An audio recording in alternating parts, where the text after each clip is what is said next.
नमस्कार, स्वागत है आपका पुराण कथा संग्रह में, जहां हम आपको सुनाते हैं वेदों, पुराणों और सनातन धर्म की अद्भुत रहस्यमयी और प्रेरणादायक कथाएं। जुड़िए हमारे साथ हर दिन एक नई दिव्य कथा के लिए। और आज का विषय है, कैसा था राम राज्य।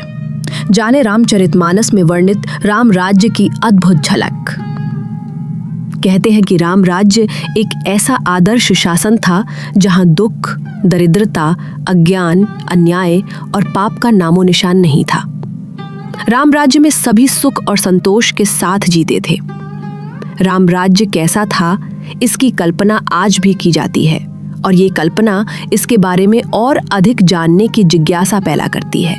तो चलिए समझते हैं कि आखिर राम राज्य वास्तव में था कैसा। राम राज्य एक ऐसा शब्द है जिसकी कल्पना भारतीय संस्कृति में सदियों से की जाती रही है। भगवान श्री राम का ये काल आज भी आदर्श समय और शासन के रूप में देखा जाता है। आज भी उद्देश्य यही है कि राम राज्य स्थापित हो। लेकिन मन में सवाल ये भी आता है कि आखिर राम राज्य की ऐसी कौन सी विशेषताएं थीं जिसने इसे हर युग का सबसे आदर्श शासन काल बना दिया। इसका जवाब केवल रामायण, विशेषतः तुलसीदास की रामचरितमानस से ही मिल सका है। तो चलिए जानते हैं रामचरितमानस के जरिए राम राज्य का सुंदर वर्णन। रामचरितमानस में राम राज्य का खूबसूरत वर्णन। रामचरितमानस में राम राज्य की खासियत बताते हुए कहा गया है, नहीं दरिद्र को दुख दरिद्रता, नहीं को दुखी जीव। इसका अर्थ है कि राम राज्य में कोई जीव दुखी नहीं था और ना ही दरिद्रता थी। वहाँ युद्ध, झगड़ा, अपराध या अन्याय नहीं था। सभी जाति, वर्ग, वर्ण के लोग प्रेम पूर्वक रहते थे। रामचरितमानस में राम राज्य के समय की प्रकृति और समृद्धि का सुंदर वर्णन है। इस बारे में लिखा गया है कि वर्षा बरसई सकल मही धरणी, फूले फलही वृक्ष लता हरणी। इसका अर्थ है कि राम राज्य में संपूर्ण पृथ्वी पर समय पर वर्षा होती थी। हर जगह वृक्ष, लताएं और सभी प्रकार की वनस्पतियां फूलती फूलती थीं। प्रकृति संतुलित, समृद्ध और सुखदायक थी।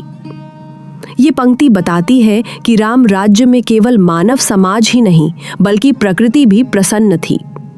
कहते हैं कि जब राजा धर्म से चलता है और समाज सत्य धर्म पर आधारित होता है, तो प्रकृति भी सहयोग करती है।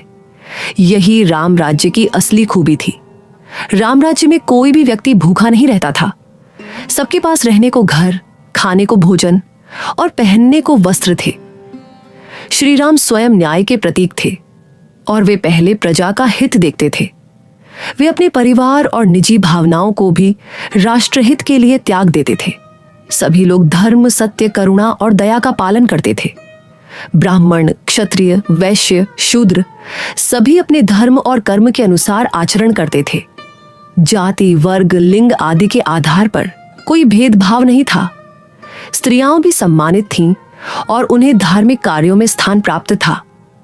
रामचरितमानस में भगवान राम के शासन का वर्णन करते हुए लिखा गया है कि राम राज बैठे त्रैलोका, हर्षित भय गए सब शोका, दीनन दुख हारी प्रभु, पातक घनतम संहारी। इसका अर्थ है कि जब भगवान श्री राम ने राज्य किया, तब केवल पृथ्वी पर ही नहीं, बल्कि तीनों लोकों अर्थात स्वर्ग, पृथ्वी, पाताल में आनंद फैल गया। सभी दुखों का अंत हो गया। राम दीन दुखियों की पीड़ा हरने वाले हैं और पाप रूपी अंधकार को मिटाने वाले हैं। न ही को दरिद्र न दुखारी, न को अबुध न लघु अधिकारी। यानी राम राज्य में न कोई गरीब था, न ही कोई दुखी। सब विद्वान और समझदार थे। हर व्यक्ति अपने कार्य और कर्तव्यों में सक्षम और योग्य अधिकारी था। समाज में कोई छोटा बड़ा नहीं था। सबको समान आदर और अवसर प्राप्त था। आप सुन रहे थे पुराण कथा संग्रह, जहां हर कथा में छुपा है सनातन ज्ञान और आस्था की गहराई।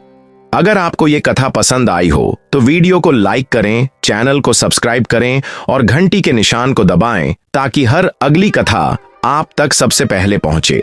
फिर मिलेंगे एक और दिव्य कथा के साथ। जय श्री राम, हर हर महादेव।